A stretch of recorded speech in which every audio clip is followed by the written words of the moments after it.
একটি পঞ্চভুজের 4টি কোণের মান দেওয়া আছে এবং পঞ্চম কোণটির মান বার করতে বলেছে। আমরা জানি যে পঞ্চভুজের অন্তঃকোণগুলির সমষ্টির একটা ফর্মুলা আছে, যে 2 × n-2 × সমকোণ বা 90 ডিগ্রি। ঠিক আছে, এখান থেকে আমরা 5টি কোণের যেটা টোটাল ভ্যালু হয় সমষ্টি সেটা বার করতে পারবো।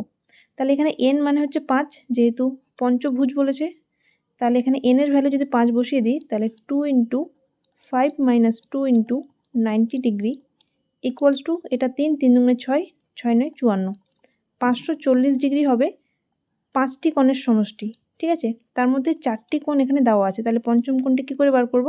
এই 4টি যোগ করে এটা থেকে মাইনাস করে দেবো। তাহলে পঞ্চম কোণটি হবে 5th অ্যাঙ্গেল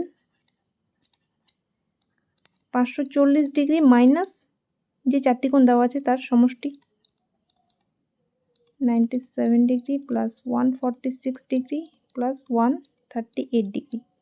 এটা যোগ করলে পাবো 8 × 6 = 14, 14 সাথে 21 আর 3 × 24, মানে লাস্টে যেটা ইউনিট ডিজিট এককের ঘরের অঙ্কটা 4 আসবে। ঠিক আছে, যখন আমরা এখান থেকে মাইনাস করব তাহলে 0, মানে 10 থেকে 4 বাদ দিলে 6 হয়, তাহলে যেটা অ্যান্সার হবে তার এককের ঘরে 6 থাকবে। এখানে অপশন থেকে আমরা দেখতে পাচ্ছি 6 আছে অপশন সিতে, মানে 86 ডিগ্রি হবে অ্যান্সারটা।